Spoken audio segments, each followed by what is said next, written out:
If you cross the state of samadhi, he's an avadut, he's lost all sense of body. We don't allow such things anymore. If you want to experience other dimensions of samadhi, it has to be done in a protected atmosphere. Samadhi means to make your intellect totally equanimous. This equanimity can be taken to a point where you cannot make out the distinction between a man and a woman. The distinction between what is divine and human will disappear. Everything is just explosion of one big possibility. Sometimes we brought you close to that. The Shaolin practiced a certain type of Zen. Incredible things they could do with their sword. When somebody stupid challenged them, they ran away. If you want to experience other dimensions of samadhi, that is the commitment you need to take. You practice samadhi like this. I was probably 20. I decided to trek. 22 days of experience without even a matchstick or a light. Tigers were very close, panther, wild buffalo. The biggest experience in me is the insects. Once in 13 years or 17 years, some insect comes out. In yoga, we pay an enormous attention to these cycles. In some way, they're conscious of it. To the second, they know the time. What is samadhi and how can I experience it? You need to understand what samadhi is. Sama means equanimous. Dhi means the buddhi or the intellect. Your intellect has become equanimous. That means you took the sword and put it in the scabbard. It's not here cutting things. You just put it here and you're looking at the world around you just like that, without the filter of your intellect, which divides everything. So, when people get into such a state, there are different possibilities. There are many possibilities, but we make it into 8 categories for the sake of understanding. There are 4 with attributes. There are 4 without attributes. Mind you, these are not 4 types, 4 categories. In each category, there could be many. To bring it down to the lowest level of samadhi. Now your child and your child's friend came home. You being constantly aware, this is my child, this is somebody else's child. This is the way intellect functions. At a certain moment, this other child did something very sweet or very cute. You forgot who is who and you hugged both of them without thinking who is which. You are in a minor state of samadhi. I'm trying to give that kind of an example so that you understand. Even sitting here, you can be in samadhi. Right now you're sitting here, not as someone who follows Jewish religion or Christianity or Hindu way of life or anything. Simply you're sitting here listening to everything just for the merit of what it is. Now you're in a certain state of samadhi. Not making a judgment, this is good, this is bad, simply listening, you are in a certain state of samadhi because a certain equanimity has come. This equanimity can be taken to a point where you cannot make out the distinction between red and green. You shouldn't be driving at that time.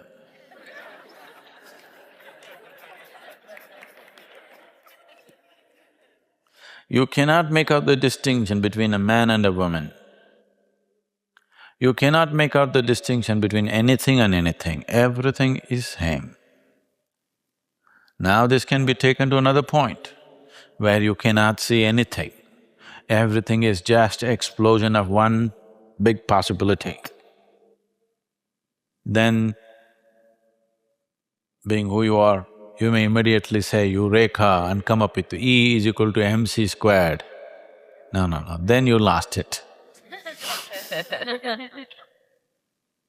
Because being beyond the discriminatory nature of the intellect, that is, just being a pure intelligence, not an intellect.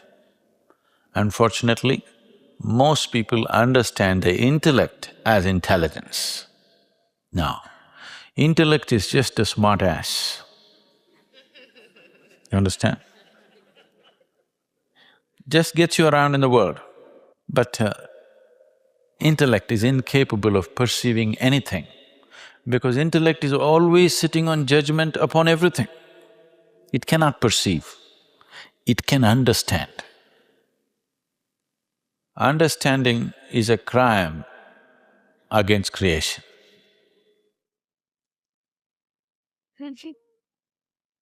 Yes, your understanding is a crime against creation because your understanding is all by division, isn't it? Oh, this is good, this is bad, this is okay, this is not okay, this is man, this is woman, this is that. This is all your understanding is, all your understanding is by division, isn't it? Because that is the nature of the intellect. See, because we have invested so much in intellect, if I give you a rose flower and I say, try to understand this flower, it is very natural for the intellect to take it off petal by petal and see what is inside, and in that inside, open it up further, put it under a microscope, cut it further and further and further, and try to understand it. Yes, you will know the structure of the flower, you will know so many things, you can put it in, dip it in this, dip it in that and find out the chemistry of the flower, but you will not know what the flower is. If you do not understand the analogy that I'm giving you, suppose I am interested to understand you, shall we start the dissection? Now you know, no, Sadhguru, this is not the way. Human intellect will be the source of all disaster on this planet. Not water, not ice, not hellfire, human intellect. In India there's a saying in the Upanishads, they say, what is this? Vinashakale… Vinashakale viparita buddhi. That means when excessive intellect is used, a great disaster is coming. So when people's intellect becomes overactive, that means a great disaster is coming. Please look at the world right now. A disaster is coming towards us, not because somebody dropped a bomb on us, not because hellfire is falling upon this planet, not because of anything, it's human intellect which is causing the disasters, isn't it? And the more and more active it becomes, more and more disastrous it becomes, because it has… the understanding of the intellect itself is a disaster. The understanding that you arrive at through your intellect itself is a disaster, but as I said, it's a smart ass. It makes you feel better than somebody. If you can say a few intellectual things that others cannot understand, suddenly you stand above, superior, isn't it? Do you see how desperately people are trying to mouth something intellectual all the time when you meet people? Aren't they? Everybody is trying to say something intellectual and smart because it gives them a certain dominance and superiority in a given situation. So, if you can keep that aside, that is samadhi. If you keep it aside in a minimal way, you're at least able to deal with two people even-handedly. If you keep it aside totally, the distinction between what is divine and human will disappear, because even that distinction has come only because of your intellect. The distinction between what is the creator and what is the creation will go away. The distinction between that which is unmanifest and that which is manifest will go away. Everything will become one explosion. Sometimes we brought you close to that, but you cannot stay there because not enough work has been done upon the body, which has a strong survival instinct. When survival instinct is on, suppose you're sensing some danger, is this the time you can keep your sword inside? Have you seen all the Western movies? They're always sleeping with their gun cocked, ready here at the hand. If you keep it under the pillow, you may not be able to pick it. Right here. The moment you wake up, you must be able to shoot. Yes, because survival is in question, isn't it? So when survival is in question, you sleep like this with your hand on the gun, and when somebody comes who is of some kind of threat to you, boom, you blast him. Between you and him, you are the smarter one, isn't it? You are the better one. Yes, that is the nature of survival. It is one over the other. That is not the nature of the existence. Nature of the existence is not one over the other, one inside the other. Yes, the nature of the existence is one inside the other. If a tiger eats you up, he's not over you, you're inside him.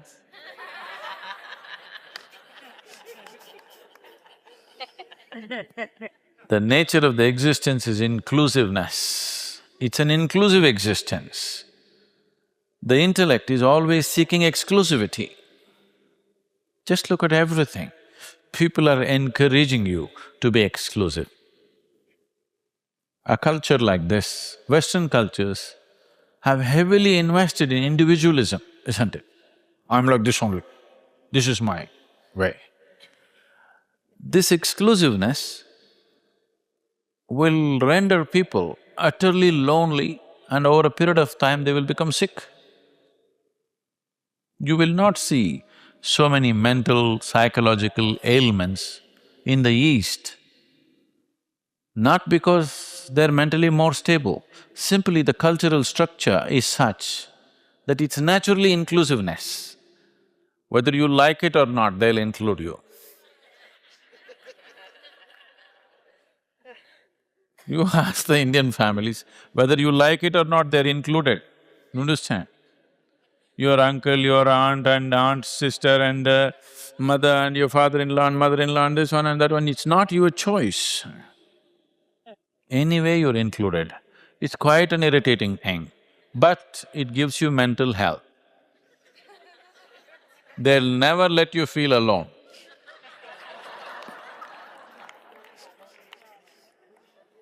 Really, they'll never let you feel alone. On the surface, it looks like a problem. Deep down, this was created like this because people understood that essentially existence is inclusive. In whatever way possible, if you do not bring inclusiveness, then you will feel lonely and after some time broken.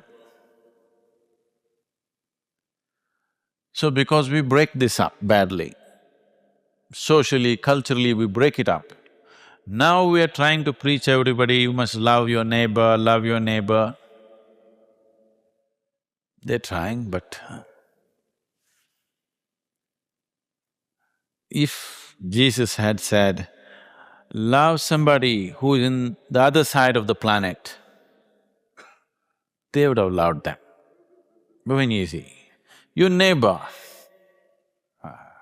she is not good,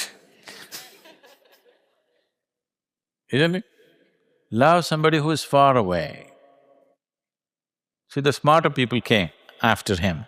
He is not a smart ass, please see this. He is telling you the most difficult thing to do. Love thy neighbor. Neighbor does not mean somebody who lives next door. Whatever is right next to you right now. One who is next to you right now is your neighbor. This moment, whoever is next to you, if you learn to love him, you will become loving by your own nature, isn't it? Yes? Because this moment this person is there, another moment another person is there, next moment an insect is there, next moment somebody is there. If you just learn to Love anything that is next to you right now, your nature will become loving. Loving means what? On the level of the emotion, a certain level of inclusiveness, isn't it? The smart asses came later. They said, we love God. This is easy, believe me. Love your neighbor is not easy. It needs transformation, isn't it? Something about you has to change to love your neighbor. To love God, you don't have to change anything. You can bullshit yourself completely. You can bullshit the whole world and still love God. It's very easy. So anyway, samadhi means to make your intellect totally equanimous. Does it mean to say kill your intellect? No.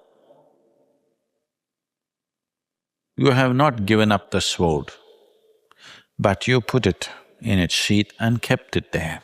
Unless it's really necessary, you will not pull it out. There are stories in the Zen and among the Shaolins, because the Shaolin practiced a certain type of Zen. The word Zen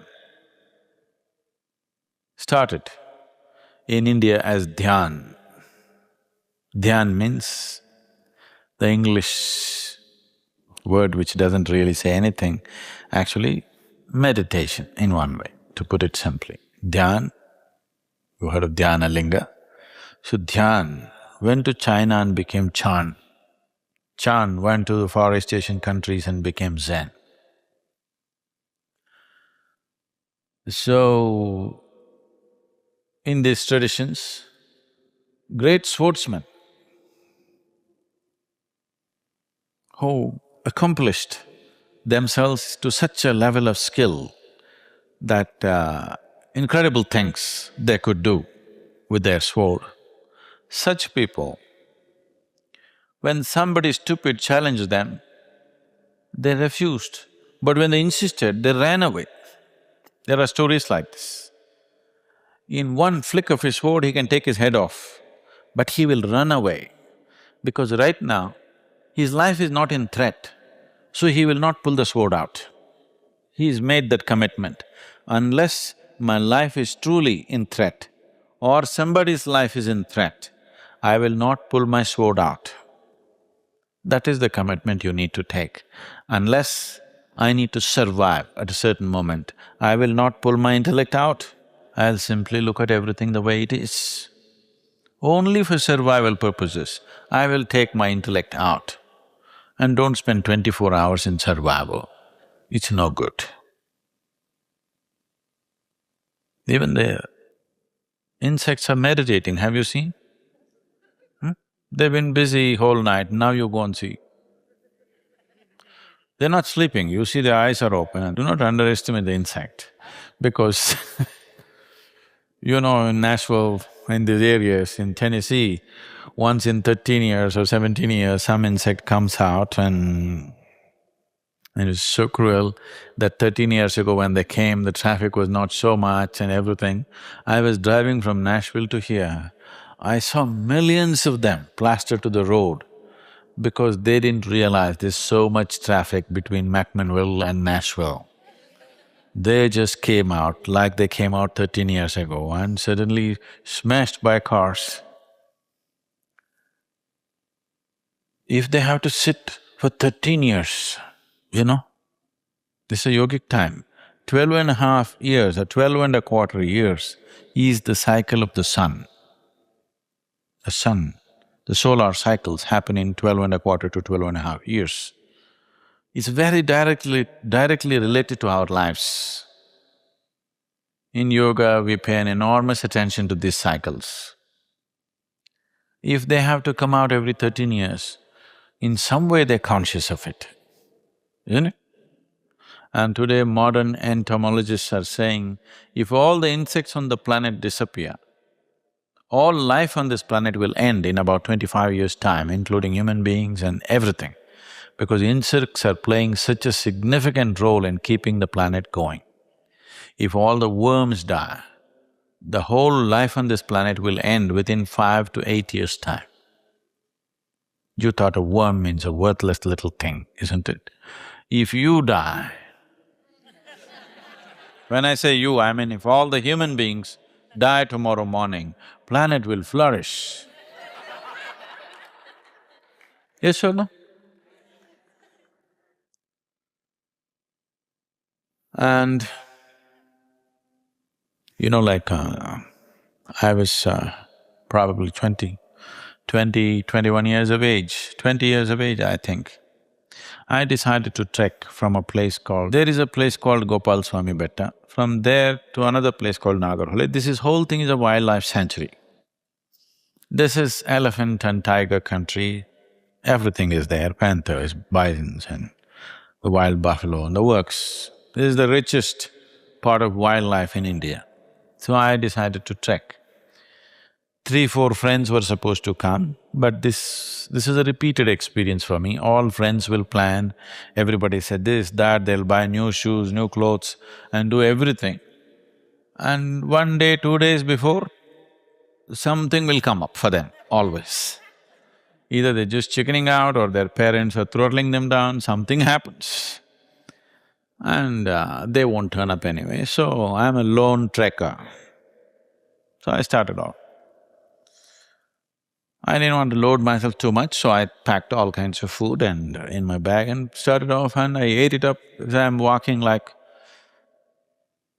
25 kilometers in a day and climbing lots of trees and doing this. Wherever I find water, I swim and… wild country, every hill I want to climb up and see.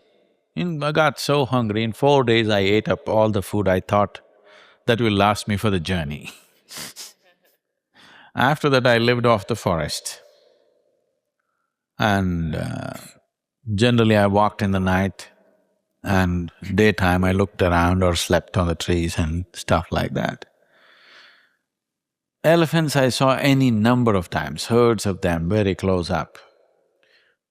Tigers were very close, I did not visually sight them on that trip, but the night I'm sitting on a tree, I can see they're swimming, they're growling, they're playing, but because of the mist, I'm not able to see them. I clearly know in the morning when I see the pug marks and the works, their place the proof of their play is very much there, but I did not get to directly see. Of 22 days of experience, this is something everybody should experience at some time, just to stay out without even a matchstick or a light, no torch.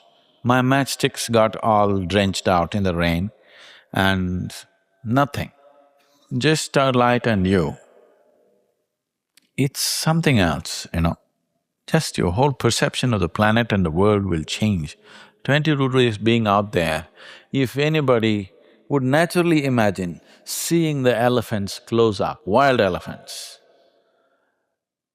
and seeing tigers, seeing panthers and bears, must be big experience. No, it is not so. Actually, after 22 days when I come out, the biggest experience in me is the insects.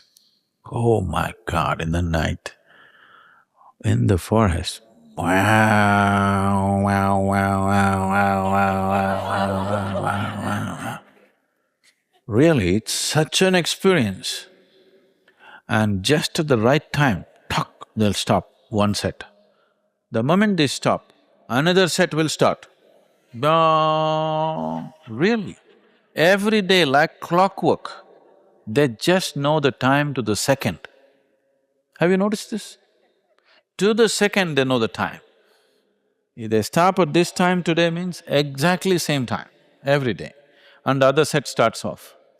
When you come out of the forest, it is something people who not been there will never understand. You will think elephant must have been the big experience, tiger must be the big experience. No, insects are the biggest experience because their presence in the forest is so big, bigger than any other creature.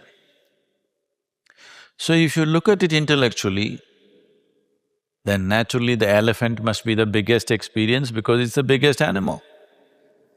This kind of perception, because that is big, that must be the biggest thing, which is a natural deduction the intellect will make. is going to be human disaster. That's what is happening right now. Big is best, isn't it? We thought initially big car is best car.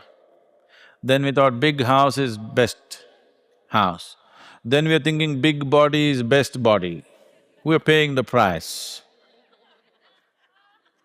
I'm saying it is happening on all levels because this is how the intellect will work. If this much is good, this much must be better. Just after the French Revolution, this happened. You know, they invented a machine, an efficient machine to take off people's heads. You heard of this one? Guillotine. So, on a particular day, just about anybody whose head should be removed was removed.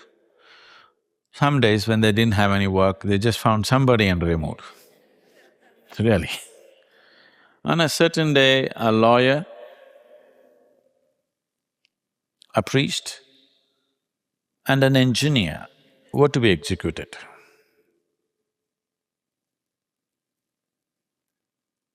So first they put the lawyer, they pulled,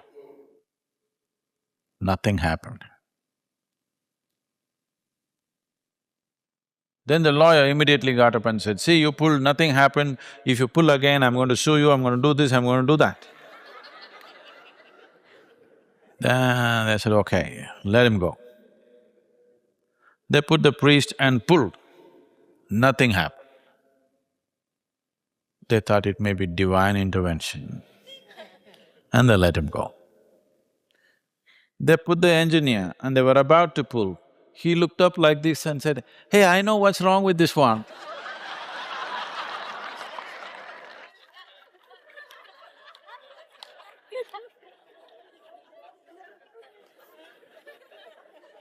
Human intellect is working like this. So samadhi is what's needed right now. That is, you put your sword into the sheath. If you want to experience other dimensions of samadhi, it has to be done in a protected atmosphere. Because when you're in a state of samadhi, you have no defense mechanism. We can't leave you out in Chicago. You know Chicago. Chicago, you know. It's not anymore maybe, but still you can't rub off the label, the crime capital of United States. Still not gone totally, largely removed maybe, but still more crime than anywhere else, isn't it? Still, it seems they have the highest murder rate in the world, I mean in the country, not in the world. So, you can't walk around in a samadhi state in Chicago City. No. If you have to be in such levels of samadhi, you must be in protected atmospheres. When we put such people, we put them in very protected atmosphere, everything is taken care of for them, everything. Because they have become like… in a way, they have become like an infant. Not in the level of their consciousness, in the level of their defense. Actually, it's a wrong analogy because an infant has tremendous survival instincts. It is just that physically he is weak.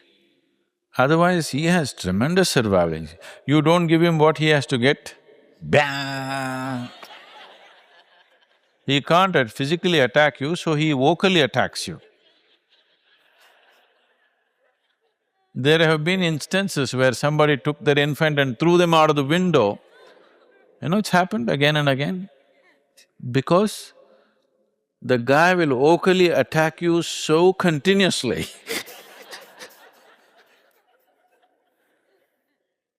when they want to get something. Oh, those of you who raise children, you know, you have to treat him like a king and make him happy and happy and happy.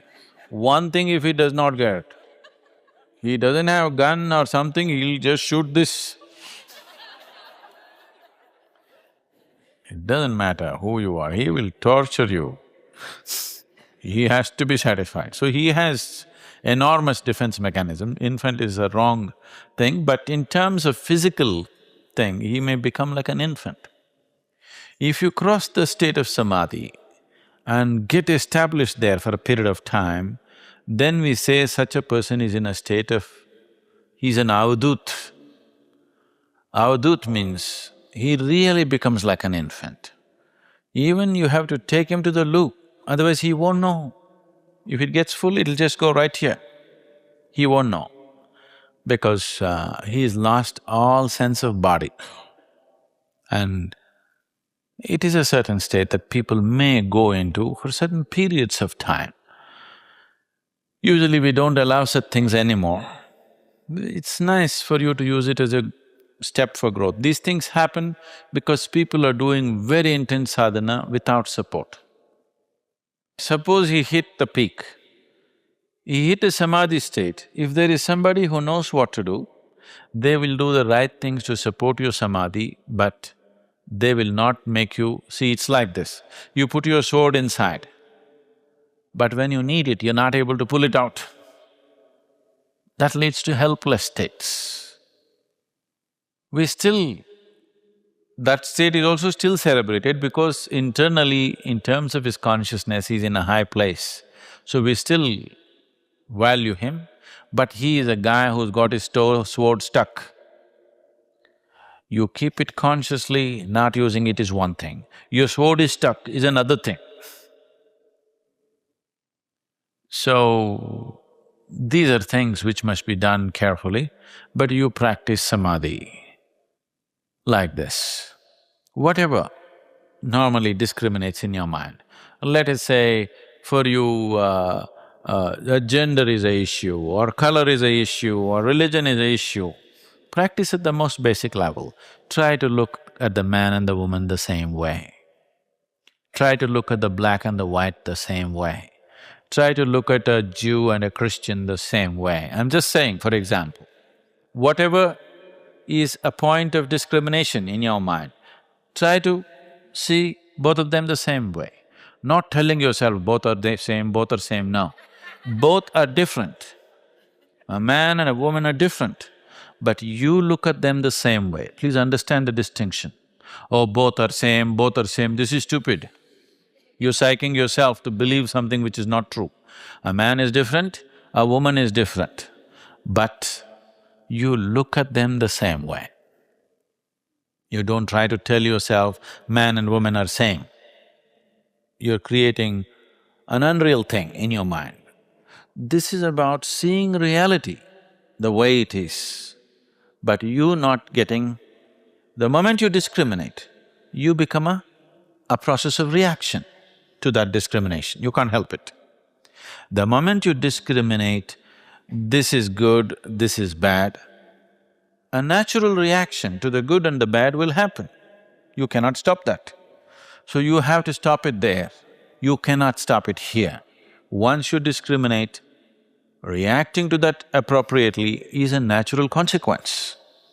So simply looking at it the same way.